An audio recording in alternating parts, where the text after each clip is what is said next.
Good afternoon. مساء النور. كله خير. أنا اسمي جورجينا وأنا الجي leader بالعمان أردن. وكمان النهارده مع بعض الجست سبيكر دينا أبو حسن من القاهرة، فأهلا وسهلا دينا. Hello, شكرا جورجينا. Thank you. النهارده الآخر presentation بال GEG Amman training event بالعربي، بس بالضبط أنا العربي شوية فالبرزنتيشن بالإنجليزي، دي الآخر بالإنجليزي. فشكرا جدا. We're going to be covering today Google Slides. فدي الآخر presentation بالGoogle Slides بالإنجليزي، okay? عشان عربي شوية. So we're going to do a short how to use Google Slides presentation, some tips and tricks, some resources for everybody. And we'd like to welcome our guest speaker, Dina, who I had the honor of working with the last few years in Cairo. So Dina, would you like to introduce yourself? Yeah, sure. Thanks, Georgina, and thanks for inviting me. This is so exciting. I've never done anything like this before. So it's always a pleasure to work with you. I had the best years working with you. I think we worked together for like 5 years, was it? Maybe? And I learned so much from Georgina. She's incredible. She's so inspiring. She introduced me to the world of digital learning and has just taken me through learning how to use Google like literally day by day. So Georgina is amazing. So much to learn from. So thanks, Georgina, for having me. Thank you, Dina. I wasn't expecting all of that, so thank you very much. But I asked Dina to join as a guest speaker because she is such a phenomenal Google educator. Dina has been using Google, as she said, for many years, and she's started using it in innovative ways that continued after I moved to Jordan. So we thought we would have her on board to share some awesome Google tips and tricks from both angles with viewers today. So we're going to share a bit about Google Slides, but before we do that, the slide on the screen now shows our information. So if you are interested in getting in touch with myself or Dina, feel free to contact us on our Twitter or LinkedIn accounts. My website that's listed there is currently under construction since obviously life has taken over with the COVID-19 closures, but it should be up and running soon after the holidays. And basically, we want to share with you how to use Google Slides. So this deck that you have here in front of you, and I'm actually going to drop the link for this Google Slide presentation into the chat window so that our viewers can access it. So there is the Google Slide presentation. If you would like to click on it, you will have edit access for the duration of today's webinar. And so you'll be able to log in and you'll be able to go through the slide deck with us. So it's one creative way that you could use Google Slides is by going to the share button in the top right-hand side. And by taking the share link, so by creating copy link, and as long as it's set to edit access, you can share that link on your Google Classroom wall if you are set up with using Google Classroom. Or if you're a school that hasn't yet rolled out Google Classrooms, but you'd like to start doing that, you could still take the Google Slide link and share it out by Gmail. Anything at all that's possible to get started, and it allows your students to have edit access and to collaborate all together at the same time. Would you agree, Dina, that Google Slides is a really awesome tool for collaboration? Yeah, definitely. It's awesome. And we've started to use it a lot more in our school, like with the recent events and stuff. So when we post work for the students, we move between view and edit depending on what we want the kids to do. So like if we're just presenting something that we want them to read or link to like a video, a tutorial, they just have view access. But then we're encouraging a lot of the students now getting more and more confident about submitting work digitally. So Google Slides is actually very flexible and usable for them. So we give them edit access and then they do their work immediately in the assignment and send it back. So yeah, we like Google Slides. We use it every day. I love that. And what is the age group of students that you're working with right now, Dina? So 7, 8-year-olds. 7 and 8-year-olds. Wow, that is amazing. Yeah. And so you find that their skill level with the Google tools is strong enough to be able to collaborate both with their classmates and yourself, as well as work independently? Yeah, definitely. And what's amazing is because kids learn so fast, right? Like, we had some students who had been using it a little bit at school, and some teachers had already kind of been playing with Google a little bit. So we had some students, but the majority of them hadn't really had that much experience using Google Slides or Google very much until like the whole home learning. And they really, really quickly adapted and picked it up. And yeah, they're doing really great with it. Really good. They're uploading photos. They're filling in spaces. They're creating their own presentations from scratch. It's great. Oh, I love that. That's so great to hear. I know that sometimes that can be a fear for teachers who are new to Google for Education. How old do students need to be able to interact with it? So I think that that is great to hear that your 7 and 8-year-olds are, you know, strong Googlers, or are growing their skills, I guess we could say. And also, I know in previous schools that I've worked at, Google tools have been used even earlier down. Maybe it's also being used at your school now, Dean, or you've heard of friends using it at earlier ages as well? Yeah. Or yeah, they are. Throughout our school, it's being used from, so the children, I think it's starting in year 1, so a few years younger. Yeah, I can't say exactly because I haven't really been monitoring it, but I do know that we are using Google throughout the school, so it's impressive. The kids are great. Yeah, and I think you're right. I think it's all about the risk taking and the fact that, you know, kids learn so quickly the younger they are, right? Like with anything. So I think the more that we expose them and give them the opportunities to learn these skills, then the stronger they'll become with those digital literacy skills. So that's great. Okay, so let's take a little look together now. There is a YouTube video here for you guys to watch on your own time. You have the link to the Google Deck in your in the YouTube chat, so you can watch that on your own. But it's basically this lady's journey, and she's about to give this massive presentation to this big hall of this big audience. And how can she answer all the questions that could possibly come from her presentation? So she was able to use this feature called Q&A, which is question and answer for Google Slides, where she was able to launch that out to her audience so that they could interact with her while she was giving her presentation. So we're just going to take a quick look at that together today. We'll pause that now. And I have embedded here in the slide deck this Google Slides Q&A. You'll notice that the slide deck is embedded in the title in the bottom left-hand corner of the screen. So if you click on that, you'll be able to open it. And when you do open it, it will take you to the Docs Editor Help, which is a Google support file that gives you all of the instructions for exactly how you can set that up. So basically, once you have created this slide deck, as we saw in the earlier presentations from Ahmed and Mutassim and the other Ahmed from GEG Amman, who showed you different ways that you could create a Google slide deck, either from inside Google Classroom or from inside Google Drive, or as well from the Google Apps by selecting Google Slides. So once you've set up your slides like this, then all you need to do is you need to be able to present it to your audience. So at the right-hand side at the top, next to the avatar icon, is the share button, which we saw a minute ago. And now you have the present square to the left of that.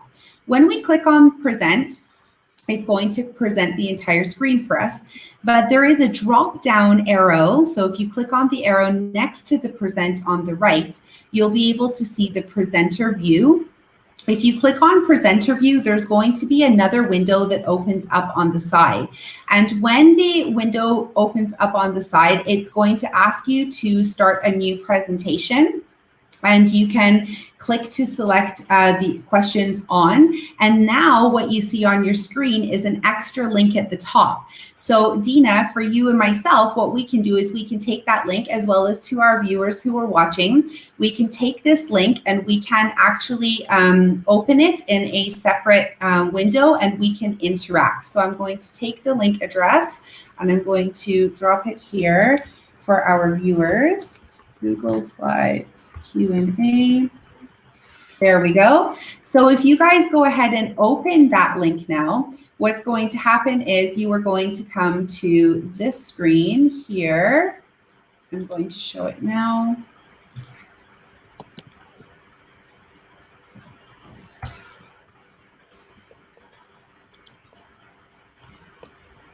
Let's see, 1 second. There we go. Okay. So let's delete that.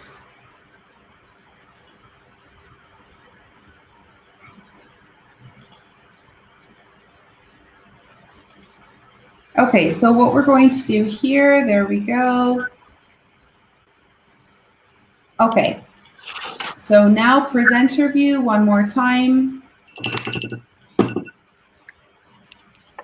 And continue. Okay, so now everybody should have the extra slide deck and with questions. So if you go ahead and open your slide deck on the right-hand side, you will be able to, let me just post that in there.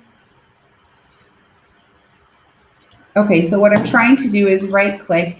As you guys may or may not know from watching the Google, there we go, the GEG Amman webinar series, I normally work with OBS. There we go. And so now I'm in StreamYard and I have to work with just one window. Okay, but we finally got it. So basically in your Google slide presentation, when you click on the arrow and you click on presenter view, a different window is going to open up that you basically turn on the ability for viewers to use question and answer. So by using this Google question and answer, this is the screen that actually shows up where you can ask a question. So Dina, if you want to open that in a new tab too, I'll invite you to ask a question. So how does Google Slides work? And here, what I really love about this tool is that you can ask as yourself, or you can click on the check mark button to ask anonymously. So Dina, what do you think would be the benefits of being able to ask a question anonymously in the middle of a class? I think it's great, especially for the children who are a little bit anxious about participating. They might be shy that they're asking a silly question, or just scared of being made fun of. So I think this gives them a safe way of asking their question. Absolutely, I agree. We all have those students in the class who are maybe not sure if it's an appropriate question or don't want to feel embarrassed to ask in front of their classmates. So I totally agree. So this is a great feature from G Suite to add this feature. So now what I can do as the teacher, I can go in and I can actually present this on the screen. So now, as you can see, I have chosen to share that question from that separate window that's open on the side. And now all of the people, including Dina and all of our viewers today, they can view that question. And it allows me to answer the question without calling on an individual that's in the audience, so anyone in our classroom.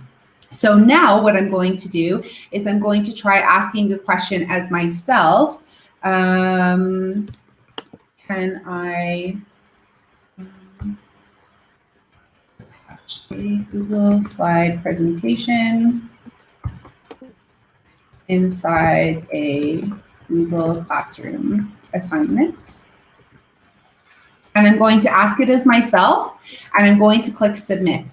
Now, when I come back to our presentation, we still see that the original question is on. So when I'm finished with that question, I'm going to go back to my other window now and click hide. And now I'm back to my original slide deck, where students can still ask questions by going to that extra link.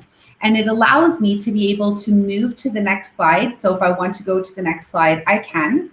And now I have another question come up. I'm going to click present, and we see here the difference that it actually shows my name at the bottom of the screen. So here, again, students have the option to show, to ask questions as themselves or anonymously, and the teacher, the facilitator or the educator can choose at the front of the class or the auditorium if they want to show that question live or not. So it's a really, really great way. There's also a section for speaker notes at the end. I'm going to go ahead and I'm going to stop presenting that so that we come back to the original slide. So if you'd like to learn how to set that up, you can just click on the Google Slides Q&A title in the bottom left-hand side. And again, we have the Google support form as to how to set that up for your class. So it might also be, I know, Dina, you guys are going to start using, we were mentioning before the call, Google Meet soon at your school. So this may be another option to engage with students if you don't find anybody chatting in the Google Meets, yeah?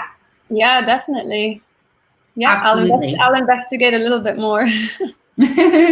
And it's great to have lots of different options. And that's another great thing with Google G Suite for Education is that educators do have so many choices. So I know when I was sharing this presentation for the Philippines the other week, we were talking about some people using the chat feature of the Google Classroom Post to collaborate together. And then like for myself at my school, we are using live stream through Meets. And so we're using Google Docs or Google Sheets to collaborate. And so this Google slide presentation is just one more way that you can have them interact while still using your presentation slides. So it's a nice way to share and show active participation. Okay, so the next slide, slide number 4, is for engaging activities. And this is basically just to share some resources with everybody on some fun things that you could do to set up Google Slides for engaging lessons, because we all know that the best way that students are going to learn is by creating rather than consuming content. So these are a couple of examples of templates. They're my takeaways for our viewers so that they can go away and start to create Google Slides that are interactive that students can actually use to create. So the first one on the bottom right-hand side is called Choose Your Own Adventure Story. So if you click on that, it's going to take you to this screen here where it asks you to make a copy of the template, and then you'll be able to have that in your own Google Drive. So you click on Make a Copy, and this template is actually not my own. We actually used my Twitter PLN, my professional learning network, and I found Deanne Bostrom, and this is her template where you can choose an adventure story. So you can create different slides, and then students can choose, oh, if I want the character to do this, then I'm going to click on option B, which is going to take me to this slide. But if I want the character to do something different, I'm going to click on option 2, and it's going to take me to a different slide. So it's a great way for you to give this template to your students to have them go away and create their own adventure stories, as well as your own slides. So if you are an educator who is supporting Google for Education training at your school and you'd like to do professional development, this is a really another great tool as well. I don't know, Dina, if you've had a chance to try out Choose Your Own Adventure Stories yet or not? No, but I'll look into it, definitely. We're coming up to some story writing, so I'll check it out. Great. Yeah, there's loads of apps out there, guys. Some people might be using like Book Creator, for example, or Adobe Spark. So Google Slides is just another one on there. But what's nice is that if you are a G Suite for Education school, or you're just getting started with G Suite for Education, so Google Slides is an already inclusive tool. It's included already in your core G Suite apps. So it's really nice to be able to really dig in and see what are the options you could do with something that's already available for you. So back to our slide deck here, we see on the left-hand side, this is a Google slide that I set up for a staff book study.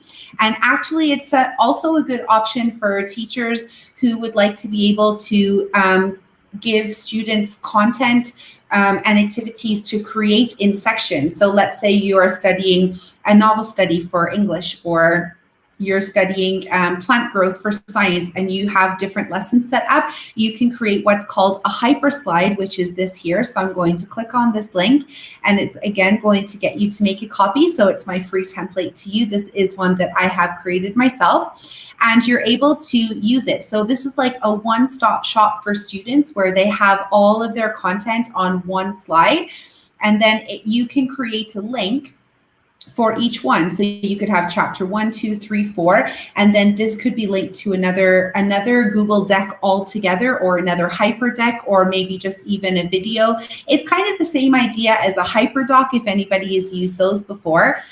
So just to let you know how we created this, we had the slides set up, and then we use the shape tool at the top to be able to create shapes. So I'm going to go ahead and create a shape here, and it has a color, so you can just choose any color you want. Oh, that's a little bright, so we'll choose that one. There we go, orange. And then you can just double click on it to start typing. Okay, and then what you want to do is you want to be able to link this. So what you want to do is you want to create the same shape again. So what you can do is either click Command or Control while you've highlighted your shape, option, sorry, and it's going to create a duplicate for you. If you don't use the option tool, you could just right click and duplicate the slide, duplicate the shape, sorry. Right click and copy. Where's my copy? There we go. And right click and paste, and it will create a copy of the shape for you as well. And now what we're going to do is we're going to remove the text, and we're going to take the shape and we're going to make it transparent by clicking on the paint tool at the top. And we're also going to make the lines transparent because I can still see the shape, as you can see. So I'm going to take the line tool and I'm going to make those transparent. Now I can't see the shape at all, but if I click on it, I can see it moving around my screen. So what I'm going to do is I'm going to put it over top of the other, of the text underneath, and I'm going to use the link button at the top where it says Insert Link. Or I can right click and there's the link button where I can insert the link as well. And then I'm going to put the link for where I want it to go. Just for today's sake, I'm going to take this Google Help file. But again, this would be an example where you have another resource or another activity. So let's say you set up for your entire term, all of your science lessons or all of your maths lessons for an entire half term, like 6 or 8 weeks of content. It's a really nice way to put it in one place so that when you are posting your work through Google Classroom, for example, you are able to just keep reposting the same thing, and you're going to load your content week by week. Or perhaps you'd like to load your content all together in advance so that students have the option to go at their own pace. You know, and I know, Edina, this is something we were really trying to work on last year, when we were working together at the other school, was differentiation and how can we really reach all of those different leveled learners. And this would be a great way to create an activity where you could set those learners that are ready for self-paced learning on their own, so we could focus with the students that needed our support during the lesson. What do you think? Yeah, I agree. That's really a really useful tool, definitely. Because sometimes sorry. No, go ahead, please. No, I was going to say, because sometimes that is a bit of a challenge. You don't want to hold those learners back and trying to manage the different abilities and different groups at one time. So it sounds like a really good idea. Yeah, it's lovely. So I'll go ahead and paste the link then here, and I'll click apply. And now we can see that my shape, as it moves around the page, has a little link attached to it. So what you would do is you would just leave your transparent shape, because Google Slides works in layers, over top of your solid shape with the text. And then you would give your students view access only, so that they could click on those links, but they weren't able to actually move shapes or edit anything on the slide. So this is how we create the hyper slide, and you could do that with any image. You can do it with any shape at all. By clicking on image, you can upload, or you can find one from the web. You can do it with a text box, just as we had done here with the text box. So we've actually linked in a text box, as you can see here on the bottom right. So you can actually do it any way you like, but it's a really nice way of creating engaging ways that students can work with content, but also work to create content, work at their own pace, and make it more meaningful for them. So that's my giveaway for you. You can use it again in English class or across any of your content subjects. Okay, so I just keep checking on the right. I don't see any questions about that. So hopefully that's That's good to go. If you do have any questions, please go ahead and just jot them down, or you can send them to us on the content information that we shared earlier. This final slide, on slide 5 of the presentation, is the question and answer that is actually inside Google Slides. So that's not an extra feature to pop out, but you can actually have it as a collaborative way. So I know Dean and I were both using Google Slides in a collaborative way where students can all participate together or even in small groups. So this is a great way to do it as well, is just by adding a slide at the end of your slide deck for question and answers. So again, you would create that shape. You can put a color. So here we've chosen a lighter shade of the Google Slides app, and you can just double click on it and you can ask questions. So Dina, since we're both in the slide deck, if you'd like to join me on there and add a question as well, that would be a great example to see two people working in it at the same time. How do I change the color of a shape? So as you can see, Dina and I are both working on the same slide deck at the same time, and we both added our questions. So it's a really great way for you to just have a space at the end. And even if you're up here on slide number 3, your students see Dina's on slide number 5, your students can still go ahead down to the Q&A slide if they need to. And I know, Dina, you joined our GEG Amman webinars the last couple of times. Did you find that helpful to be able to navigate through and add questions when you needed? Yes, definitely. I think it really helps because we can ask in the moment and then the presenter can get back to it whenever. And it's nice to see where people are moving on the slides to kind of follow the conversation. So it's really, really useful. Yes. Yeah, that's perfect. And have you found in your experience that this has been a useful tool for your students? If so, how? What's been your experience with that feature? With the feature of question and answers with the students, or? Yeah, just allowing them to be able to collaborate on the same slide deck together.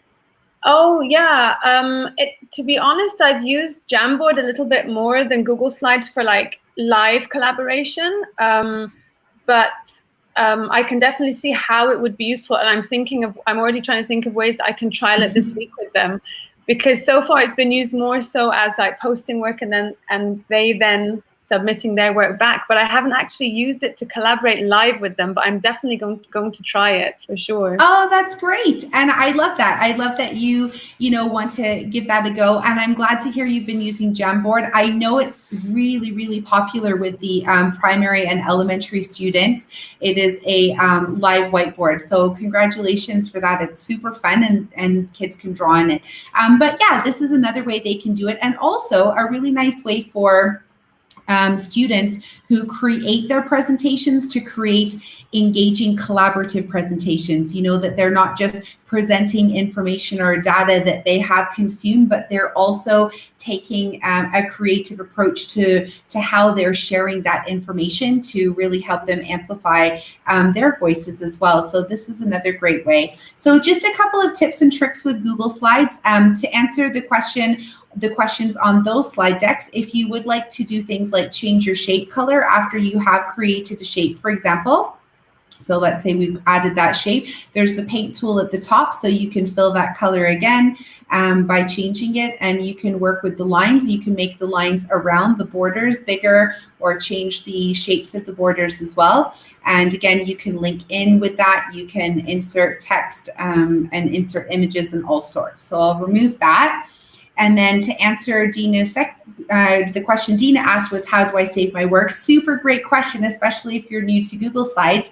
So because G Suite for Education is all a cloud-based service, everything is saved automatically to the cloud. So if we were, for example, going to close it or just click refresh, we would see right away that everything that we've added, see our 2 questions are already there because it saves automatically to the cloud. So you're able to just close on the tab and reopen it and you'll find your work saved. I know in an earlier presentation that one of the gentleman from my team was talking about online and offline apps. So it is a good feature that especially in this time with distance learning, right, if the internet is slow or it's a high a high time for a lot of people are using it, so there's a lot of traffic, then sometimes the save might not work, or we may not even be able to access it, or if the power goes out. I know when I was living in Egypt, maybe that's still happening, Dina. I don't know, where the power goes out.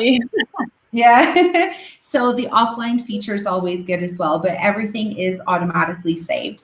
So that brings us to the end of the Google Slides presentation. The last slide on my presentation today is slide number 6. As we bring this soon to a close, wanted to share some really important links with everybody. The first link is Teach from Home by Google for Education. So I know, Dina, you've seen the first few already. I share them every week. Really important to make sure that teachers and students and even parents have access to meaningful places where they can get the tools and the resources they need to create meaningful experiences for their students. So I share these links on every session. If we go there, it takes us to the Teach from Home hub that was set up by Google for Education. So if you scroll down, there's Dean Stokes, who is our MIA lead for Middle East and Africa and Europe. And if you scroll down, there's all these areas here for each of the different G Suite for Education apps. Not all of them, but a lot of them with tutorials. So you can click on them and you can read about how they're being used in education with some good ideas to use that. So that's there for you. The second link is to explore distance learning resources. So this is one of my favorites. It is a resource set up specifically from Google for Education. So that is the Google team specifically for education. And these folks here have set up areas where you can go and learn how to help engage your students more and how to save time in remote learning or distance learning. So you can click on any of these. They pop out as your mouse scrolls over them, or you can click on the little arrow and you can read about how you could do different things that way. So I definitely would recommend everybody to take a look at that. And then we're almost done. The third one here is distance learning, so strategies for EDU leaders. So if you are new to G Suite for Education and you would like to have your school sign up for G Suite for Education for all of their classes, then I definitely would recommend getting this link here and sharing it with your school's leadership, because it has all of the tips and tools that they need to cover how to set up for distance learning, how to prepare staff for it, how to communicate with families. So especially in this time of need with COVID-19 school closures, it's a really great tool to have. And if we scroll just quickly through, you can see that there's further templates and resources embedded all throughout the PDF. So I highly recommend that this should definitely be a key tool for educators as well as for leadership. So do share that out if you can. And the final link is new, just like in the last 36 hours, I believe. And Dina, you haven't seen this one yet. So this is for distance learning for educators. It's a brand new course that Google for Education has set up, possibly in partnership, with the DLP team, as it looks very similar to the Google coaching course that I recently took this Christmas.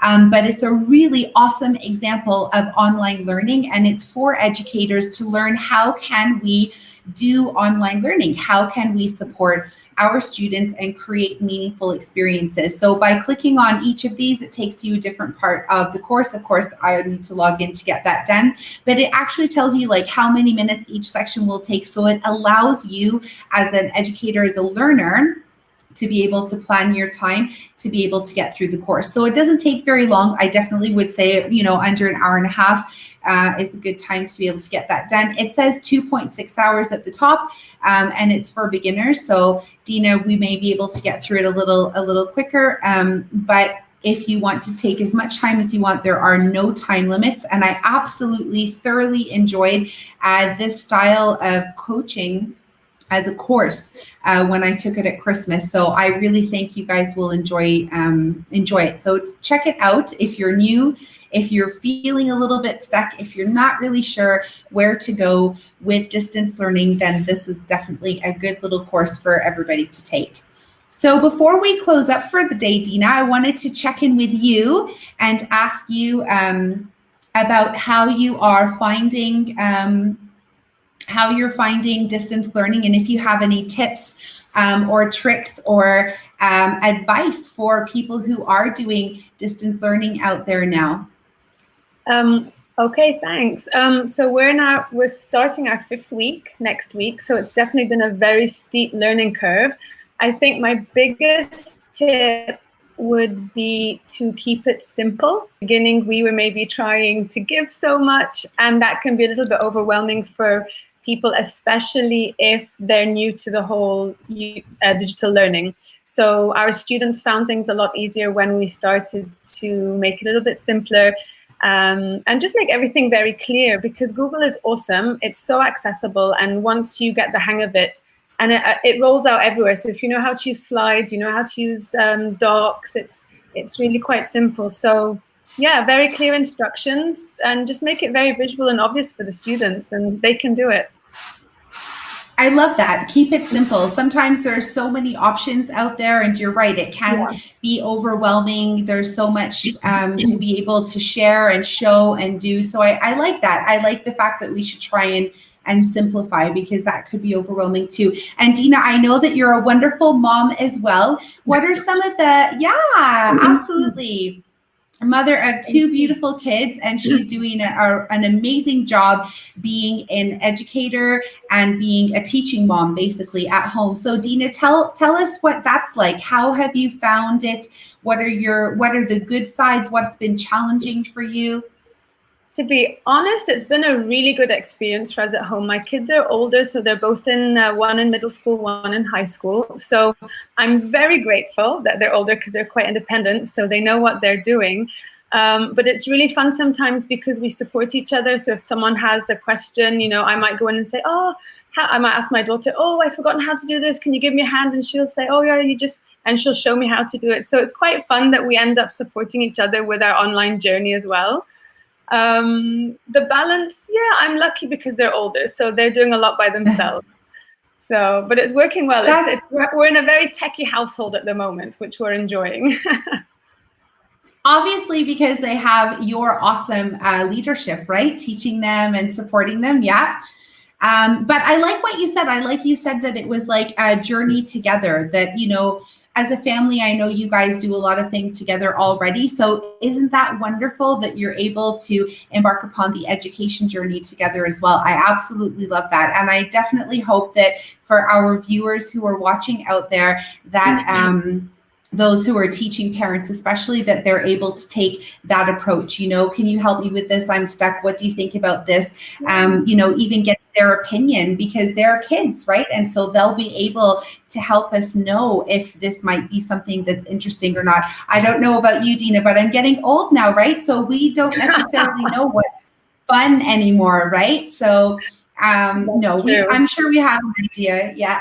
But yeah, involve them, and I think that it's a great support as well as a great family journey. So yeah, I totally agree. So if you would, I also wanted to ask you, what do you think would be, or where do you think this whole COVID-19 closure will take us at the end, when we all go back to, school, etc.? Do you think it's going to be the same education, teaching and learning, or do you think it will have changed? If so, how? What do you think? I think it's going to have a big change onto a lot of people. I think a lot of people now are being exposed to a completely different type of teaching. I know I have colleagues who maybe aren't so technologically confident, or weren't so technologically confident, and the past couple of weeks they have really started to take risks and try new things, and use Google more, whereas before they were too nervous to do that. So I think a lot of people, our skills are being developed. This is professional development every minute of our day. So we are constantly learning new things. Even people who are quite tech savvy, they're taking it to the next level. People who aren't are starting to build up that portfolio of skills, which is really exciting to be a part of. I agree. I think it's such a great time to be in education right now. And I think we're going to really see some amazingly positive impacts in the next months, in the next year. You know, I think it's going to revolutionize education. I hope anyway. I'm very excited about the possibility. Do you think, Dina, that this is, you know, because you were talking about how people are taking it on board to learn and teach themselves, even the ones who were tech savvy. And so what would you say, what is your biggest tip? I know you already said keep it simple, but do you think, you know, what could you say to encourage those teachers who are just getting started with Google, who may be really afraid to start because it's really just overwhelming? What would you say to them? Again, just and try. It's really, once you've done one piece, take it step by step. Once you've done one Google slide, you'll be so excited and you'll want to start and do your next one. So step by step, choose one thing that you'd like to try first. So for example, changing the color of your background. That could be your first target. Once you've done that, pick something else and then just slowly build it up. Because like I said, I have colleagues who at the beginning we're just managing to put a slide together, and now they're adding links, they're using Castify and Loom to create video tutorials, they're embedding the links in their slides now. And again, it's just been a journey of day by day, and support each other, you know. If you're lucky enough, like I am, to work in a team, support each other, collaborate, help. I mean, we'll be working and our WhatsApp will be going, the email will be going, help, how do I do this? And people, we're just all pulling together. And I think that's the key thing. So do it step by step, baby steps, and just give yourself a small achievable targets. And before you know it, you'll be creating incredible resources. Yay, that's super awesome. Thank you so much for those wonderful tips and for joining us today. We'll just put this slide deck back on so that everybody can get in contact with you or with myself if they're interested too. So do reach out. Dina is super creative and innovative, as you've heard her say. So reach out to her on Twitter or LinkedIn if you'd like to contact her.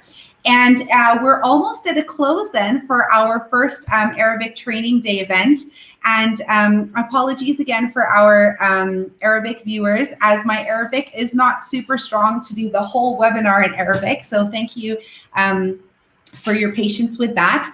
But I did want to share out with you guys, on the last slide of this slide deck is the link to the Google Classroom icon is linked in with Tip Tuesday. So every Tuesday of every week, at least during COVID, it started out as a bi-weekly and it ended up being weekly to support everybody.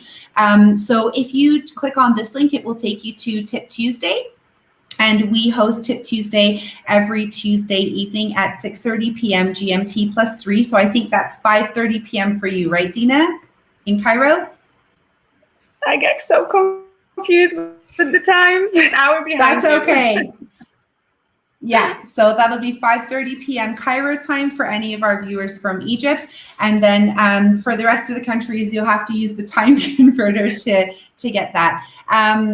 We also have a Sunday check-in at 6:30 p.m. So the same time, but on Sundays with a Google Meet if you're interested to check in and let us know how you're doing, just taking care of well-being and saying hi to everybody. So you can check that out on our Facebook page or Twitter page. And finally, if you would like to join any of that or GEG Amman in general, please go ahead and you'll find the link here. I'll actually drop that link again as well in the YouTube chat so everybody has it. It is the registration form to be part of GEG Amman, totally free. And it just means that we'll add your contact information, like your email address, to all of those social media sites so that you have access to the resources that are coming through on Twitter, on the Google group for GEG Amman, as well as the Facebook page. We also have a WhatsApp group, since here in the Middle East, WhatsApp seems to be a very popular method of communication. So you're able to join by clicking on that link as well to register. So that is the contact information for us. And finally, just to say, thank you to everybody who joined today. We hope that you found the Arabic sessions useful, at least the first 3 that were in Arabic by my wonderful GEG Amman teammates. And And thank you also to Dina, who's joined us from Cairo, who's part of GEG Amman. So thank you, Dina. Thanks for having me. And we look forward to seeing everybody soon. I guess that will be tomorrow. Is today Saturday or Friday, Dina? Help me out. Saturday. I don't have my watch on, guys, because it's going through an update. So I'm like, what day is it? So yeah, so tomorrow night, if you want to join us, we'll see you then. And if not, for Tip Tuesday on Tuesday at 6:30. So thank you so much for being part of the first GEG, which is Google Educator Group Training Event Day in Arabic. شكرا جدا كلنا مع بعض النهارده بالGEG Amman Training Event. And as you can see, that's about it for my Arabic, but at least we made a good attempt.